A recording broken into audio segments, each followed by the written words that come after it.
जय हिंद जय भारत। मैं सुभाष कुमार मिश्रा आप सभी का स्वागत करता हूं कृष्णा ऑनलाइन के एजुकेशन प्लेटफॉर्म पे लेक्चर नंबर 71 पे। आज मैं और डिस्कशन करूंगा मूवमेंट ऑफ इनर्शिया के न्यूमेरिकल कैसे सॉल्व आउट करते हैं और उसको फाइंड आउट करेंगे कैसे मूवमेंट ऑफ इनर्शिया उसकी कैलकुलेट की जा सकती है। हम अपने इस क्वेश्चन पे बढ़ते हैं and how to find the movement of inertia of that particular section. इस पे मोमेंट ऑफ इनर्शिया निकालनी है। इसमें क्या है, एक रेक्टेंगल है और उस रेक्टेंगल से आपका सर्कुलर सेक्शन आपका निकाला गया है और वो सर्कुलर सेक्शन जब आपका निकाला गया है तो उस पर हमें ये फाइंड आउट करना है इसकी मोमेंट ऑफ इनर्शिया क्या होगी। मैं आपसे बता रहा हूँ 4 स्टेप फॉलो करने हैं। फर्स्ट ऑफ ऑल आपको इसको सेंटर ऑफ ग्रेविटी इसकी निकालनी है, मतलब सेंट्रॉइड निकालना है। जब आप सेंट्रॉइड निकाल लेंगे तो किस एक्सेस के अबाउट आपको मूवमेंट ऑफ इनर्शिया निकालनी है वो कैलकुलेट करना है इंडिविजुअल फिगर का, एंड देन जिसकी निकल आए उसको आप एड अप कर दें। लेकिन यहाँ पे क्या है, यहाँ पे कोई फिगर रेक्टेंगल से एक सर्कल निकाला गया है तो आप क्या करेंगे, यहाँ पे रेक्टेंगल की मूवमेंट ऑफ इनर्शिया सर्कल के rectangle of movements of inertia से घटा देंगे, आपकी होल फिगर की मूवमेंट ऑफ इनर्शिया निकल आएगी। देखिए कैसे करते हैं। अब मैं आप उस पर मत देखिए, आप सिर्फ ध्यान रखिए कि आपका एक फिगर है, ये किसके अबाउट सिमेट्री है। आप देखेंगे ये वाई एक्सिस के अबाउट सिमेट्री है और ये जब वाई एक्सिस के अबाउट सिमेट्री है बेटा, आपका वाई एक्सिस के अबाउट सिमेट्री जब हो गया तो इसका सेंट्रॉइड निकालने के लिए आपके पास फॉर्मूला क्या हो जाएगा, आपका फॉर्मूला हो जाएगा a1y1 minus a2y2 upon a1y1। ये माइनस शब्द क्यों लगा है, आपको मैंने सेंटर ऑफ ग्रेविटी के लेक्चर में जब सेंटर ऑफ ग्रेविटी आपको पढ़ा रहा था तो बताया था कुछ सेक्शन कट आउट होल्स निकाल लिए जाते हैं। जब किसी फिगर से कोई सेक्शन निकाल लिया जाता है तो उस समय यहां माइनस फॉर्मूले में आ जाता है, नहीं तो अभी तक आप पढ़ते थे a1y1 plus a2y2 upon a1 plus a2 पढ़ते थे आप। अब आइए एरिया क्या होगा इस रेक्टेंगल का, इसको मान लीजिए 1 मान लेते हैं और इस सर्कल को 2 मान लेते हैं, ठीक है आपका। तो बेटा देखिए कोई दिक्कत नहीं है, हमारी सिमेट्री हो गई वाई एक्सिस के अबाउट। हमारा रेफरेंस क्या होगा, ये बॉटम हमारा क्या हो गया, रेफरेंस हो गया। रेफरेंस हमने क्या मान लिया, बॉटम मान लिया। चलिए रेक्टेंगल की एरिया क्या हो गई, 300 मल्टीप्लाई बाय 200। देखिए 300 मल्टीप्लाई बाय 200 हमारी एरिया आ गई। इसकी सेंटर ऑफ ग्रेविटी कहां लाई करेगी, इसकी सेंटर ऑफ ग्रेविटी इस बॉटम से लाई करेगी 300 का 150 पे ला देगी, 150 पे लाई करेगी। जरा सर्कल सेक्शन का देखते हैं। तो सर्कल का आपका वो क्या होता है, एरिया। तो एरिया होता है pi by 4 D square. Circular मतलब सर्कुलर होल है तो यही होगा आपका। तो पाई आर स्क्वायर मतलब पाई बाई 2 इन की डी की power square, so that pi by 4 D square. आपने डी कितना है 150 है, आपने लगा दिया। इसकी सेंटर ऑफ ग्रेविटी कैसे लाई करेगी, देखिए आप गलती मत करिएगा। इसकी सेंटर ऑफ ग्रेविटी निकालने के लिए आपको पहले फंडा क्या अपनाना है, ये 100 है यहां तक, तो इसके यहां तक लाई करेगा तो नीचे कितनी डिस्टेंस बचेगी, नीचे डिस्टेंस बचेगी 200।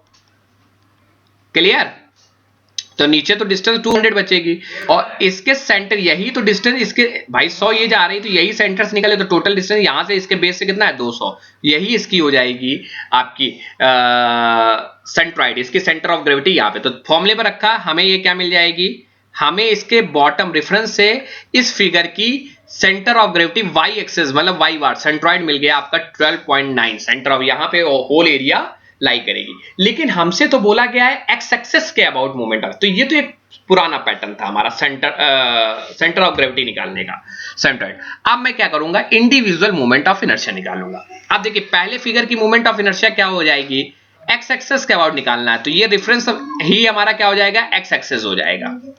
रेफरेंस मेरा क्या हो जाएगा, एक्स एक्सिस हो जाएगा। तो मैं इसको इरेज कर दे रहा हूं। अब मेरा ये रेफरेंस क्या हो गया, एक्स एक्सिस हो गया। भाई एक्स एक्सिस तो ऐसे ही आप मानते हैं, इंक का कलर मैं चेंज करता हूं ये लेके, तो ये मेरा क्या हो जाएगा, एक्स एक्सिस हो जाएगा। एक्स एक्सिस मेरा ये हो जाएगा। अब देखिए ये फिगर मेरी क्या है, रेक्टेंगल, और रेक्टेंगल का क्या होता है आपको movement of inertia, B D cube. B कितना हो जाएगा 200, डी हो जाएगा 300, बी डी क्यूब, तो बी डी क्यूब बटे 12 मूवमेंट ऑफ इनर्शिया आ जाएगी। अब देखिए सेंट्रॉइड से उसके सेंटर ऑफ ग्रेविटी से वो कितनी दूर पे है, इसकी सेंट्रॉइड कितनी 129 है और इसका बीडी का 150, तो 300 का आधा 150, 150 माइनस 129.1 को माइनस कर देंगे, ये हमारी distance of centre of gravity of a rectangular section and x axis के बीच की डिस्टेंस निकल आएगी। अब मुझे उस फिगर की मूवमेंट ऑफ इनर्शिया तो कौन सी थ्योरम लगानी है, पैरेलल एक्सिस थ्योरम लगानी है।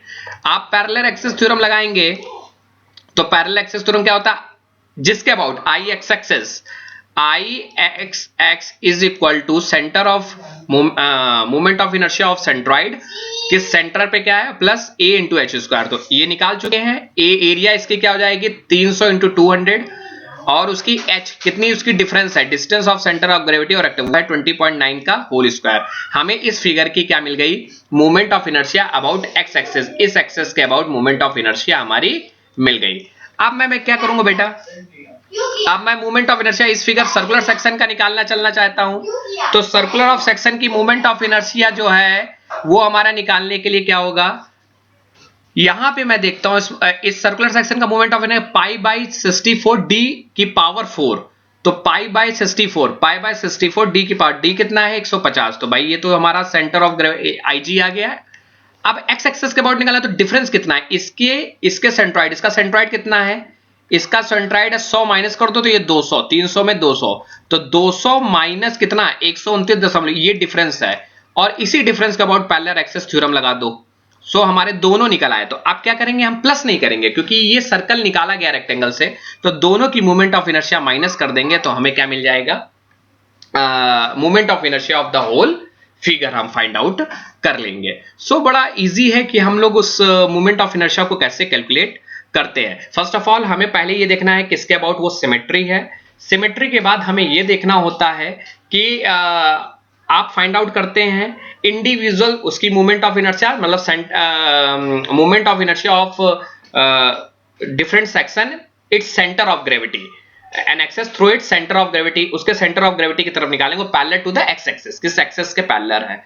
फिर वो डिस्टेंस निकालेंगे सेंटर ऑफ ग्रेविटी और उस एक्सेस के बीच कितनी डिस्टेंस का डिफरेंस है, और उस पे पैरेलल एक्सेस थ्योरम लगाई करके आप इसको अप्लाई कर देंगे। तो हम नेक्स्ट न्यूमेरिकल की तरफ बात करते हैं। नेक्स्ट न्यूमेरिकल हमारा ये है, एक रेक्टेंगुलर होल है, is made in a triangular section is shown in the figure 7.1, determine the moment of inertia। बिल्कुल सही है। आप पहले ये देखिए कि ये किसके अबाउट आपका सिमेट्री है, तो आपको पता चलेगा इसकी जो सिमेट्री है वो आपकी है y एक्सेस के अबाउट सिमेट्री है। तो फॉर्मूला क्या लग जाएगा, इस ट्रायंगल से ये रेक्टेंगल आपका निकाला गया है। तो इसमें दो फिगर हैं, एक फिगर आपका ट्रायंगल है और एक फिगर आपका क्या है, रेक्टेंगल है। तो फॉर्मूला क्या हो जाएगा, माइनस वाला a1 y1 minus a2 y2 minus a3 a1 minus a2, ये आपने लगा दिया। एरिया निकल आएगा, ट्रायंगल का एरिया क्या हो जाएगा, हाफ बेस इंटू हाइट। तो बेस कितना है 100, हाइट कितनी है 90, ये एरिया निकाला। इसकी सेंटर ऑफ ग्रेविटी, मतलब इसका सेंटर ऑफ ग्रेविटी जहां पे कैसे लाई करेंगे, तो इसका क्या होता है h/3। वेरी गुड, आपको मालूम है सभी बच्चों कि इसकी ट्रायंगल की सेंटर ऑफ ग्रेविटी क्या होती है h/3। वेरी गुड, तो h कितना है 90/3 30 आपने लगा दिया। इस रेक्टेंगल का क्या होगा एरिया, इस रेक्टेंगल का एरिया 30 इंटू 20, और इसकी सेंटर ऑफ ग्रेविटी यहां बेस से, तो ये कितना हो गया 30, और इसका 30 का आधा 15, तो 30 प्लस 15 45। आपने सेंटर ऑफ ग्रेविटी पे रखा तो आपका फॉर्मूला आ गया 27.7। ये तो कॉमन था जो आपने सेंटर ऑफ ग्रेविटी में पढ़ के आए थे। अब आपको करना क्या है, अब आपको लगाना है यहाँ पे moment of inertia about X axis section के, एक्स सेक्शन के अबाउट मोमेंट ऑफ इनर्शिया लगाएंगे। तो हम पहले फिगर का आप क्या फाइंड आउट करेंगे, moment of inertia triangle, moment of inertia of triangular section centre of gravity क्या होती है, आपको मालूम है BD क्यूब बटे 36, या कहीं कहीं फॉर्मूला होता है BH क्यूब बटे 36। B क्या हो जाएगा 100, H हो जाएगा 90 और 36 ये कॉमन, ये आपको हमने बताया था ड्राइव करें स्टार्टिंग लेक्चर 2 वीडियो 2 में। आपने रखा डिस्टेंस कितना उसका माइनस करना है, आपको डिस्टेंस कितनी है 30, आपको इसकी क्या है मतलब नहीं h/3 इसकी 30 है, तो आप 90 का h/3, तो 30 माइनस 30, आप पैरेलल एक्सेस थ्योरम निकालिए। आप रेक्टेंगल का क्या होता है मोमेंट ऑफ BD क्यूब बटे 12, B क्या हो जाएगा आपका 20 और D हो जाएगा 30, आपने निकाल लिया। इसकी सेंटर ऑफ ग्रेविटी कितनी थी 45 माइनस साइड, आपकी डिस्टेंस कितना सेंटर ऑफ ग्रेविटी और सेक्शन में कितना डिफरेंस है 17.3, यहां पर पैरेलल ऑफ एक्सेस थ्योरम लगा दी। और आपको डिफरेंस, अब आपको क्या करना है, ट्रायंगल से रेक्टेंगल की मोमेंट ऑफ इनर्शिया माइनस कर देंगे, होल फिगर की आपकी रेक्टेंगल ऑफ एरिया निकल आएगी। तो आप लोग इसको ट्राई करिएगा, प्रैक्टिस करिएगा, आपको पूरा वीडियो 2 बार देखिए, आपको जरूर समझ में आएगा। आपको अच्छा लगे लाइक करिए, सब्सक्राइब करिए, शेयर करिए। Thank you class.